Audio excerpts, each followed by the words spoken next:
कथा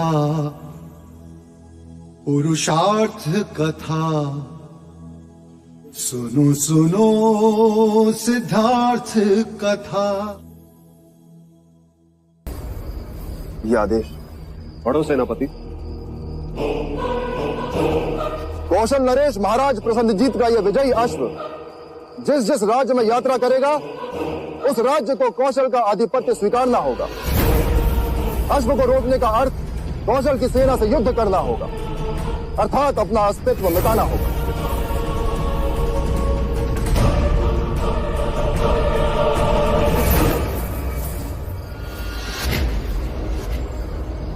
कौशल नरेश महाराज प्रसन्नजीत की, महाराज प्रसन्नजीत की, महाराज प्रसन्नजीत की, महाराज प्रसन्नजीत की, महाराज प्रसन्नजीत की, महाराज प्रसन्नजीत की, महाराज प्रसन्नजीत की, महाराज प्रसन्नजीत की, महाराज प्रसन्नजीत की।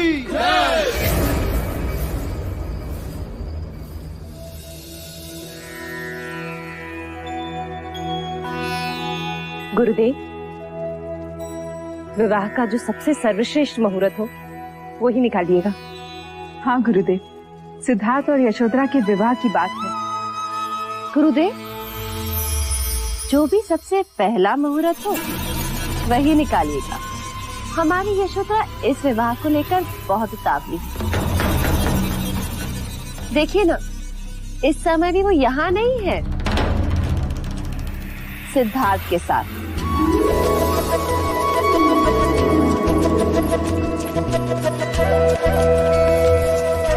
सिद्धार्थ, क्या कर रही हो बेटा? तुमसे बदला ले रही हो। अरे वो तो पैसे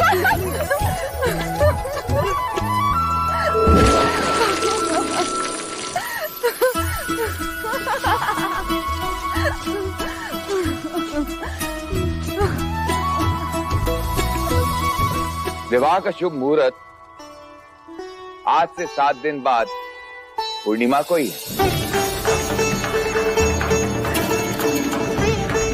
बधाई हो, बधाई हो, बधाई बधाई हो महाराज, बधाई हो, बधाई हो दीदी, बधाई बधाई हो, बधाई बधाई हो महाराज, बधाई बधाई। अनुज, आज कपिल वस्तु नगर में मिठाइयां बांटो, बजाओ गगन ढोल, घोषणा करो कि कल से 7 दिनों तक सारा कपिल वस्तु और देवदा विवाह के बाराती होंगे। अवश्य। ऐसा आमंत्रण तैयार करो कि भारत वर्ष का कोई भी राजा युवराज के विवाह में आने का लालच रोक न सके। इस बार कौशल नरेश प्रसन्नजीत, मगध नरेश, महाराज बिंबिसार और वैशाली के लिच्छवी सारे एक साथ कपिल वस्तु के अतिथि होंगे। बधाई हो।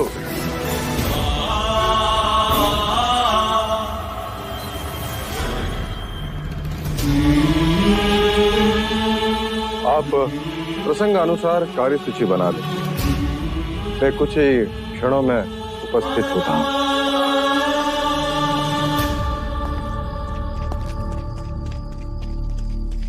महाराज, गुप्तचर आर्यक का प्रणाम स्वीकार करें। आर्यक, क्या समाचार? महाराज, समाचार अशुभ है। कौशल नरेश प्रसन्नजीत ने अश्वमेघ यज्ञ पूर्ण कर लिया और प्रयत्न पूर्वक उस अश्व को शाक्य गणराज की ओर धकेला जा रहा है। कोई पर्याय? केवल 2, या उनके आधिपत्य को स्वीकार करें या फिर युद्ध। तो फिर युद्ध ही होगा। अपने गुप्तचरों को चौका न करो और उनके अश्व की दिशा पर हर समय दृष्टि बनाए रखो। इस समय उनका अश्व कपिल वस्तु से कितनी दूरी पर? 7 दिवस की दूरी पर है महाराज। 7 दिवस। विवाह का शुभ मुहूर्त आज से 7 दिन बाद पूर्णिमा को ही।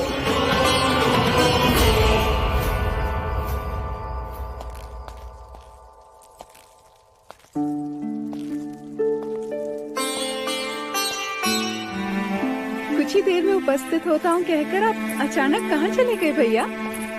हम सब कब से आपकी राह देख रहे थे। हमने तो सिद्धार्थ के विवाह की सारी तैयारियां भी कर ली हैं। हाँ भाई महाराज, इतनी तैयारियां हो चुकी है कि यदि वो दोनों यहाँ होते तो कदाचित हम उनका विवाह ही करा देते। भैया, ये है विधि का क्रम, देखिए। भाई महाराज, कुलगुरु ने इस शुभ अवसर पर एक मंदिर बनाने का भी सुझाव दिया है। और ये आमंत्रण पत्रिका भी तैयार हो गई है, ये देखिए।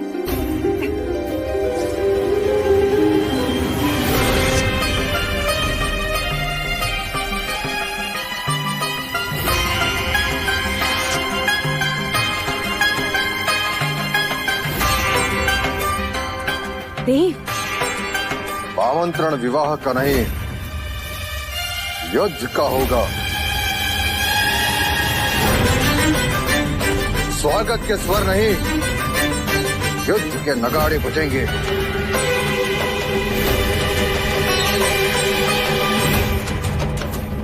महाराज, ये आप क्या कह रहे हैं?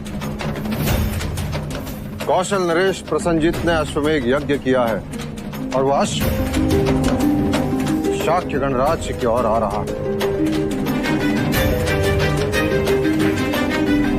राजा दंडपानी, हमें विवाह स्थगित करना होगा।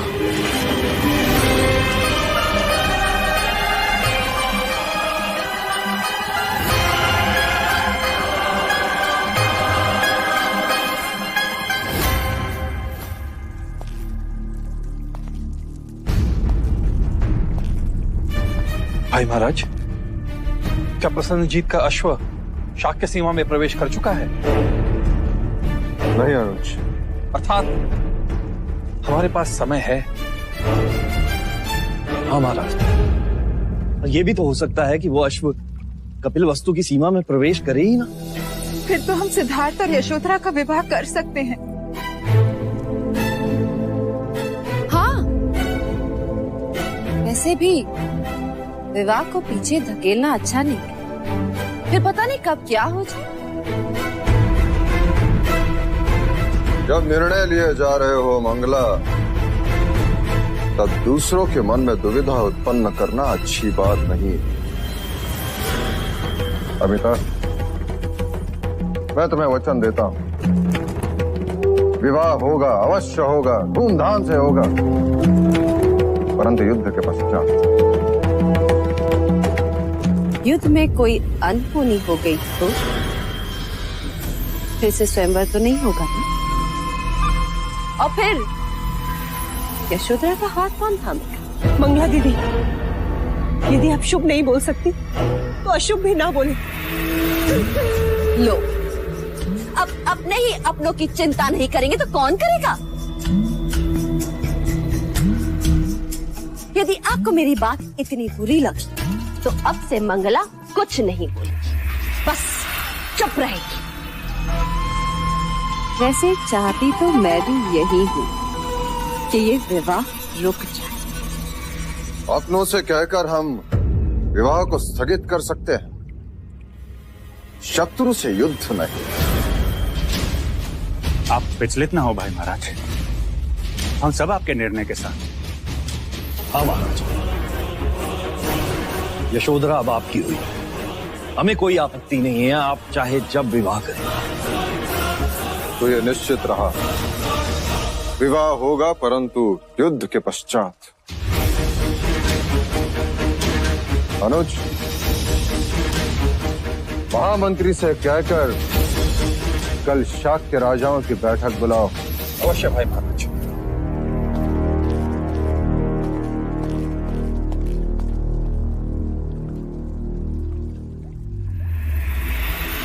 अब तो श्रीफल चढ़ाने ही पड़ेंगे।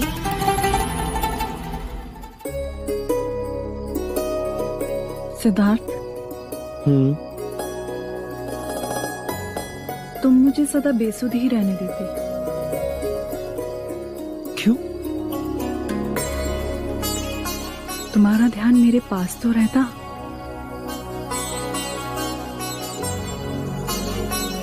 मैं तुम्हारे पास ही हूँ गोपा। पर ध्यान वो कहाँ है? वो तो कभी किसी पंछी के पीछे, कभी किसी सितारों के साथ, तो कभी किसी ब्रह्मांड में। ना जाने कहाँ कहाँ खो जाते हो। सच कहूं, मैं स्वयं भी नहीं जानता।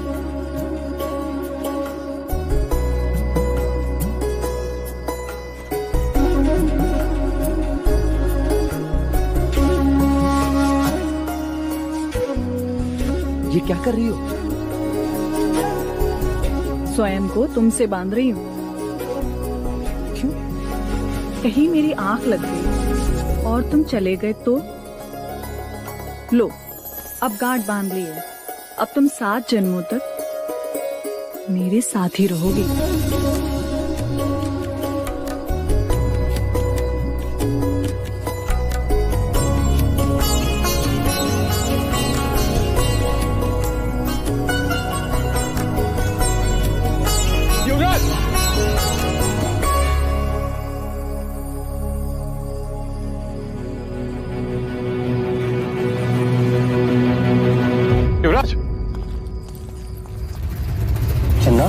युवराज, एक अशुभ बात हो गई।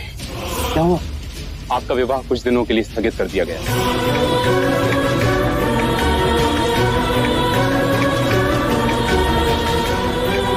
पर क्यों? क्योंकि प्रसन्नजीत ने अश्वमेध यज्ञ कर अश्व को छोड़ दिया। कपिल वस्तु में अश्व के आते ही युद्ध होगा।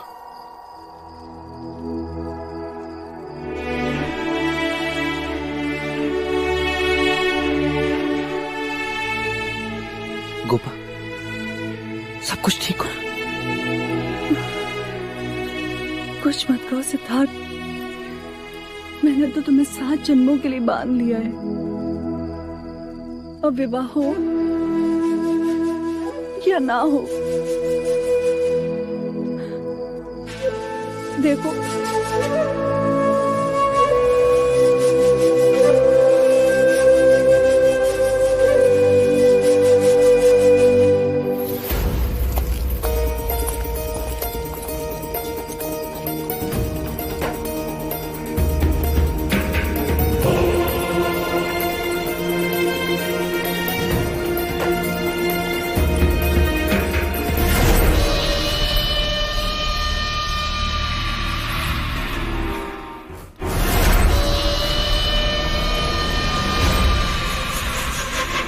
मेरा रास्ता छोड़ो। कैसे छोड़ दूं? रास्ते में तुम जो मिल गई हो,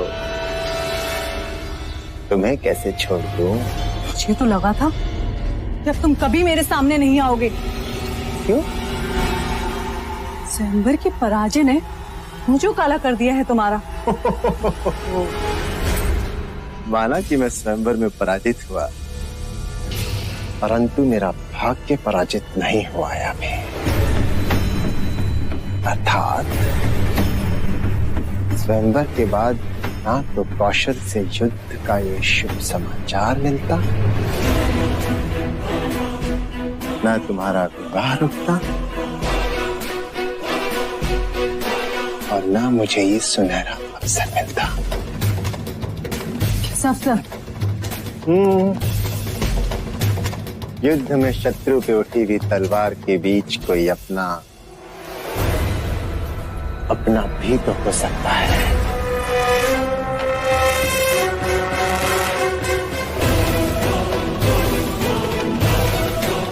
हो सकता है ना?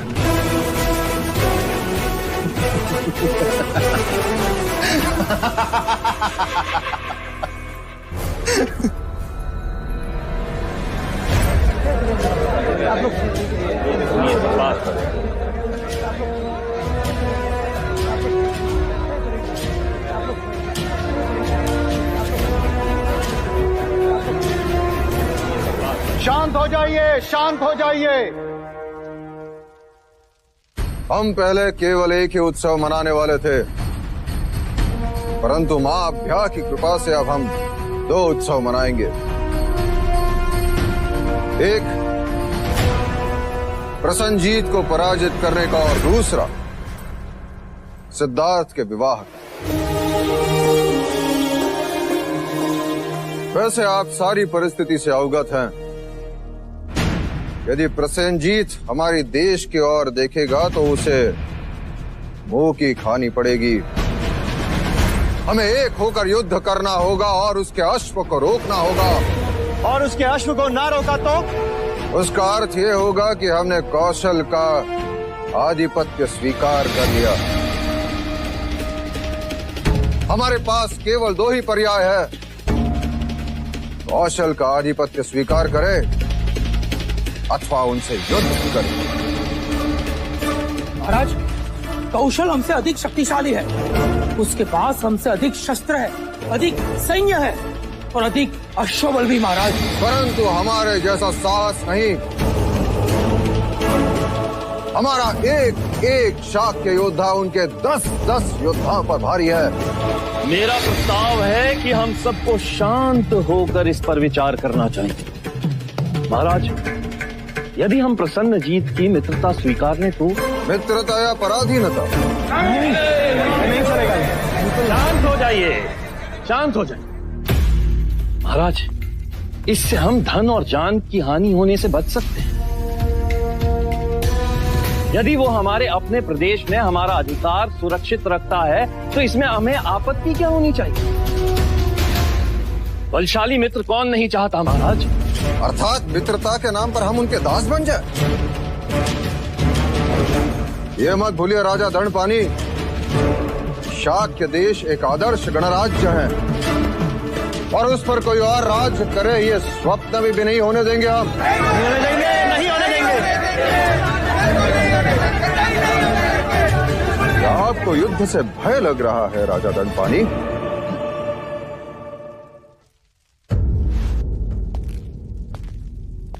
एक सुझाव है महाराज। क्या हम प्रसन्नजीत के सामने शांति का प्रस्ताव नहीं रख सकते? शांति का अर्थ समझने वाले अश्वमेघ यज्ञ किया नहीं करते पुत्र। अब वो शांति की बात तभी समझ पाएगा जब वो युद्ध में पराजित होगा। अब केवल एक ही उपाय है और वो है युद्ध।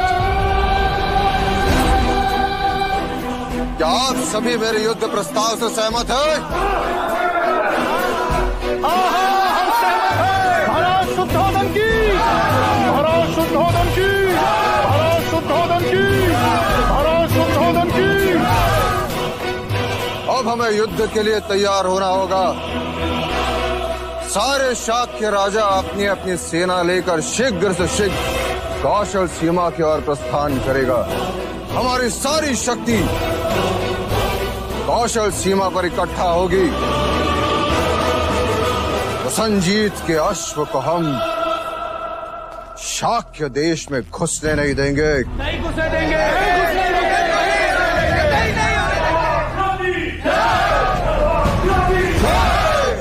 शाक्य कुल की, शाक्य कुल की।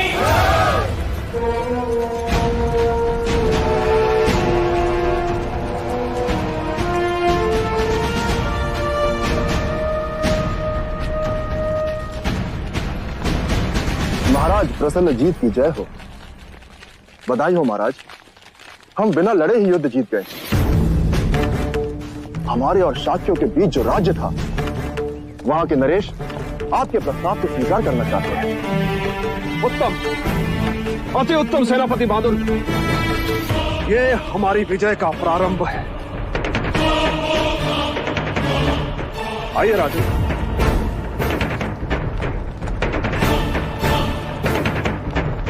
तो क्या आपको कौशल का आधिपत्य स्वीकार है? जी महाराज।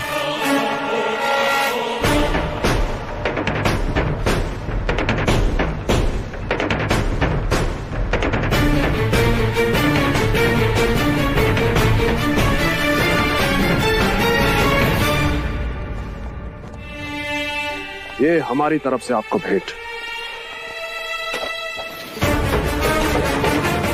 इसे कौशल के राजकोष में जमा करें और आप जा सकते हैं। हमने आपको अभय दान दिया।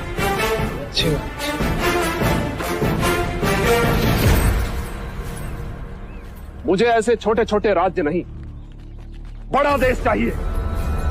हमारा अगला लक्ष्य है शाक्य देश, कपिलवस्तु। महाराज, शाक्यों को पराजित करना इतना सहज नहीं है।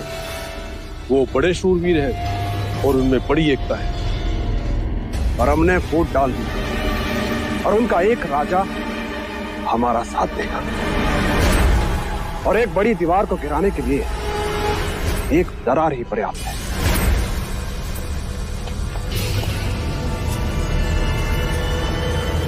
गुप्तचर, हमारा ये संदेश उस राजा तक पहुंचा दो। वो अपनी सेना को जो दुर्योधन की सहायता के लिए नहीं भेजे। राम, उनसे कहना कि कौशल का साथ देने पर हम उनसे अच्छी तरह से मित्रता निभाएंगे। जी महाराज।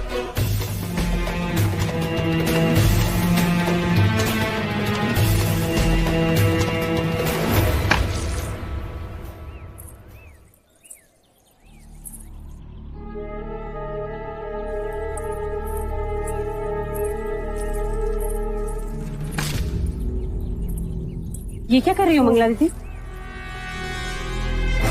इतने सारे श्रीफल?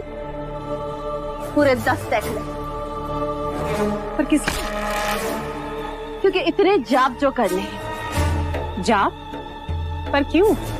जो काम आपको करना चाहिए महादेवी, वो मैं कर रही हूँ।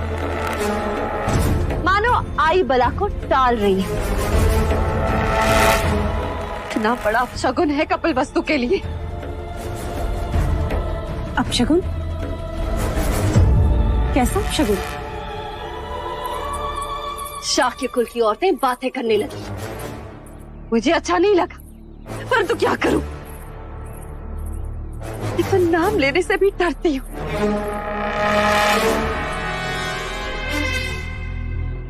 बड़े ही अमंगल चरणों वाली है। अरे सिद्धार्थ से इसके विवाह की बात क्या चली? देखो, युद्ध छिड़ गया। मानो दुर्भाग्य अपने साथ लेकर आई।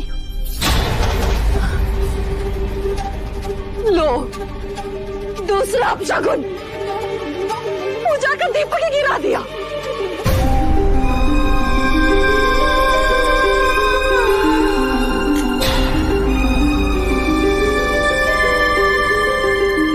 यशो,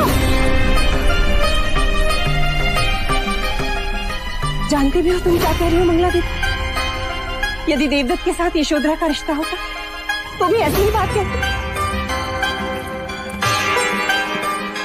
केवल बात ना करती, रिश्ता तोड़ के दिखा दी थी। दया आती है तुम्हारी सोच पे मंगला दीदी। कल तक जिसका नाम लेकर तुम्हारी जीवा सूख जाती, जिसके साथ अपने पुत्र के विवाह के सपने देख रही, एक ही रात में वह अपवित्र अमंगल अपशगुन हो गई। और नहीं तो क्या महादेवी, हाथ कंगन को तत्पन क्या? देख लो, यशोधरा के पद चिन्ह।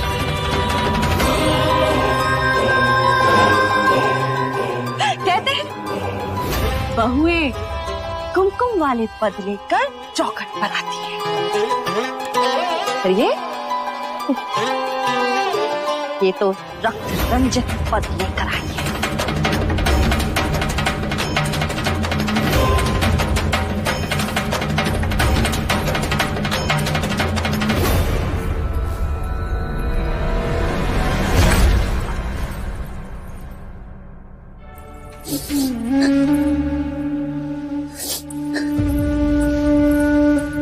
यशो, बुआ, आप जो प्रायश्चित कहेंगी मैं करूंगी। मैं नहीं चाहती कि मेरे कारण प्रजा या राज्य पर कोई भी विपदा आए। अगली, ये कैसी बातें कर रही है तू? जिसको जो कहना है वो कहे, पर मेरे लिए तो तू बड़ी भाग्यवान है जो मेरे पुत्र को समझती। और तो देखना, एक दिन यही मंगला दीदी पछताएंगी अपने विचारों पर, जब उन्हें ये पता चलेगा कि हम युद्ध जीते। तो और देखना, इसी चौखट पर वो तेरी आरती उतारेंगी तो मैं उनसे कहूंगी, है मेरी बहू से बड़ा कोई शगुन?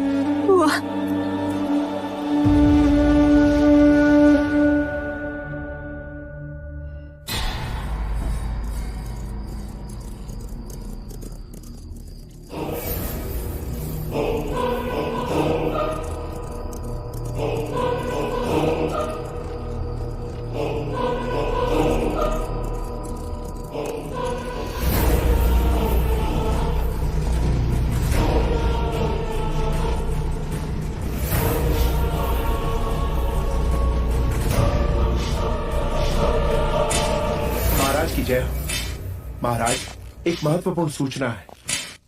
कौशल नरेश का अश्व हमारी सीमा में प्रवेश कर चुका है। महाराज प्रसन्नजीत ने आपके लिए गुप्त संदेश भेजा है। महाराज ने कहा है आप उनका साथ देंगे तो वो इच्छा पूरी करेंगे।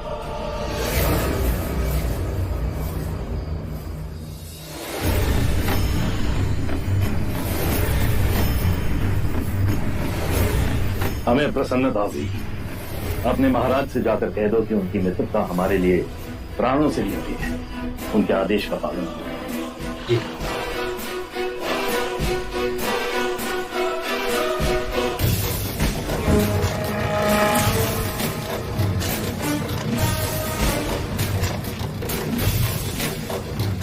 महाराज, इस समय इस पहाड़ की इस ढलान पर प्रसन्नजीत ने अपना पड़ाव डाल रखा है।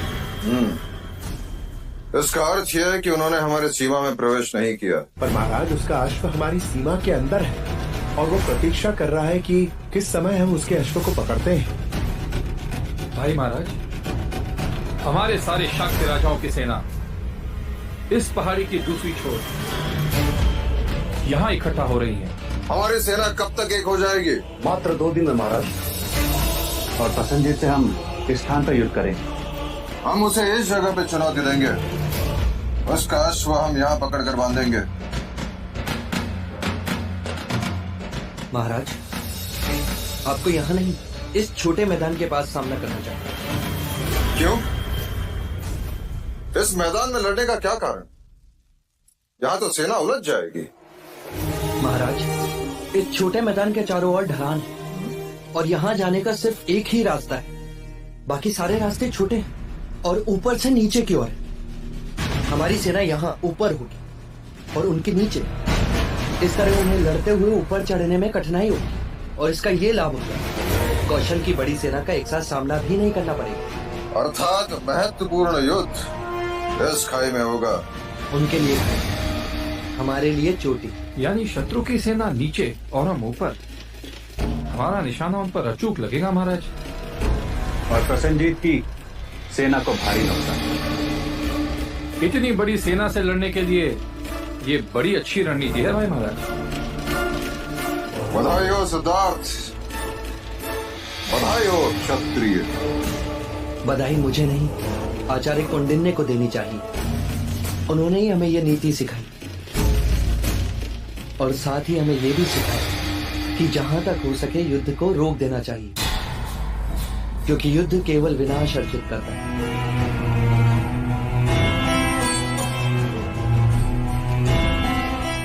क्या महाराज, हम इस युद्ध को रोक नहीं सकते? सेनापति। जी महाराज।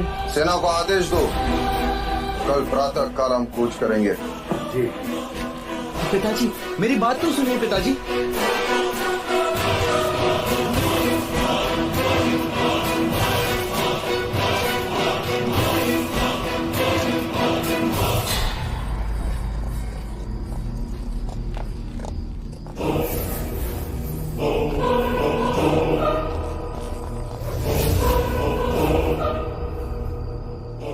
कौन है तो?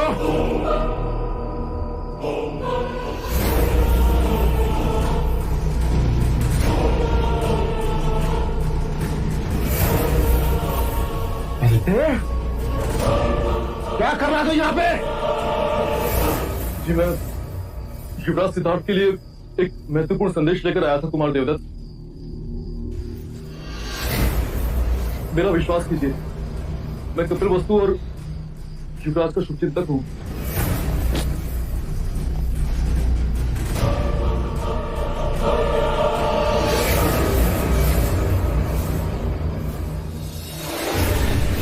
तो कौशल का गुप्तचर राजा दंड पाने के लिए ये महत्वपूर्ण संदेश लाया।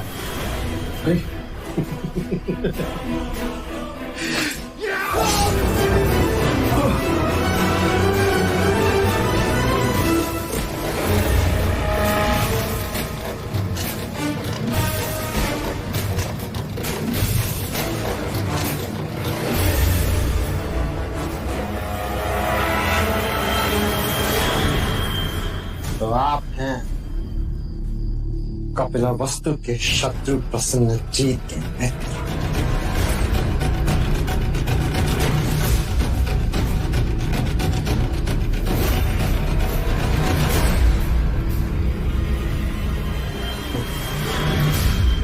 और तुम हो अपने ही घर के भेदी। देवदत्त, मैंने तो केवल अपनी महत्वाकांक्षाओं को पाला है, किंतु तुमने और तुम्हारे पिता ने तो कई बार अपने ही भाइयों को मारने का प्रयत्न किया है। क्या हो राजा दंडपानी, यदि ये संदेश मैं महाराज चित्तोधन को दे दूं,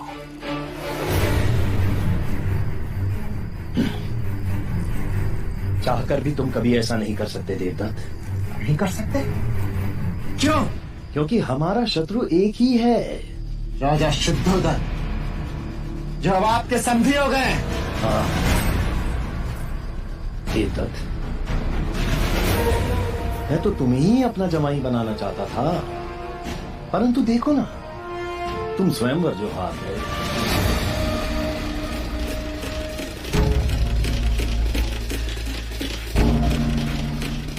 देवदत्त,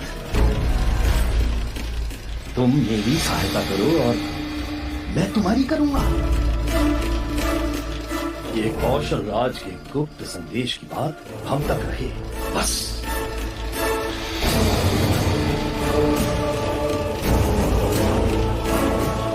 देवदत्त, युद्ध हारने की तैयारी करो। और समझा नहीं? मैं समझाता हूं। कौशल नरेश के जीतते ही शाक्यों के सिंहासन पर मैं बैठूं और फिर यशोधरा तुम्हारी हो।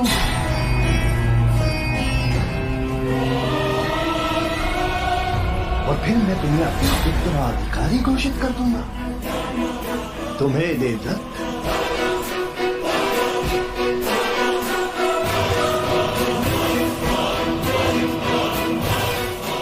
संदेश।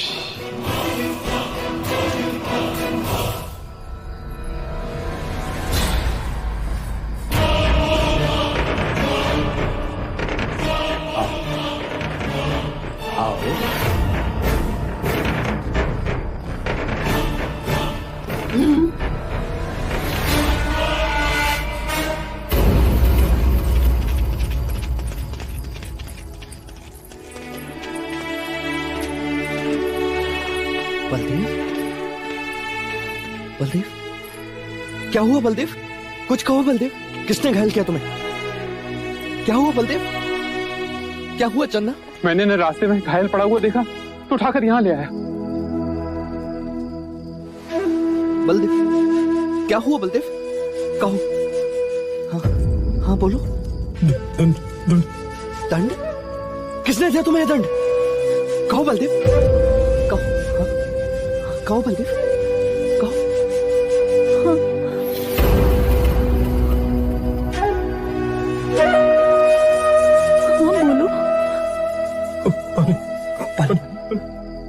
पानी लाओ।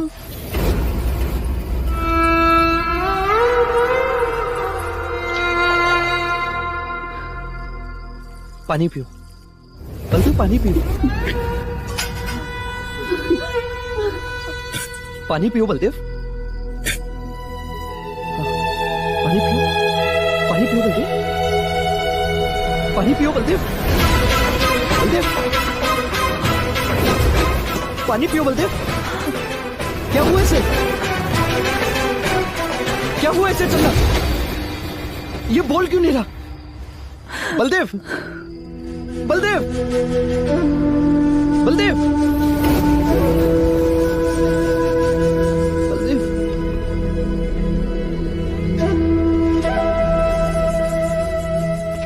कहो चन्ना, क्या हुआ इसे? अब ये कभी नहीं बोलेंगे। कभी नहीं बोलेंगे? अर्थात ये बेसुध है। बलदेव, तुम जाओ, जाकर राजवैद्य को बुला के लाओ। जाओ चन्ना, जाकर राजवैद्य को बुला के लाओ। सुध उसे आती है जो बेसुध हो, जिसमें प्राण हो। ये अपने प्राण खो चुका है सिद्धार्थ। नहीं, ये केवल बेसुध है। बलदेव, कहो बलदेव क्या हुआ? मैंने इसे अभय वचन दिया, इसे कोई नहीं मार सकता। ये बोलेगा। बलदेव, बलदेव कुछ कहो, कुछ कहो बलदेव। युवराज, ना तो इसकी सांसें चल रही हैं और ना ही हृदय गति।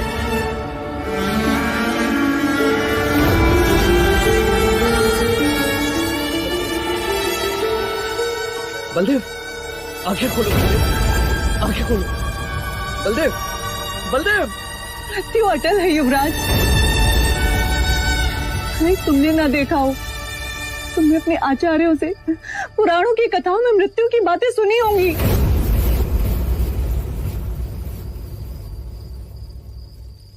परंतु ऐसे कैसे प्राण शरीर को त्याग सकते हैं? यही जीवन की सच्चाई है सिद्धार्थ। नहीं, युद्ध भूमि में न जाने कितने अपरिचित परिचित शवों को आपको देखना होगा युवराज।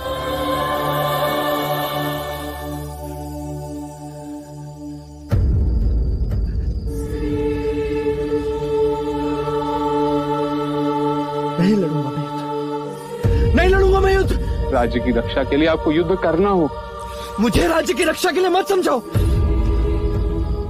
मैं किसी मनुष्य को मार नहीं सकता। ऐसे कैसे बिना मनुष्य सम्मति के प्राण शरीर को छोड़ सकते हैं? नहीं लड़ूंगा मैं, नहीं लड़ूंगा।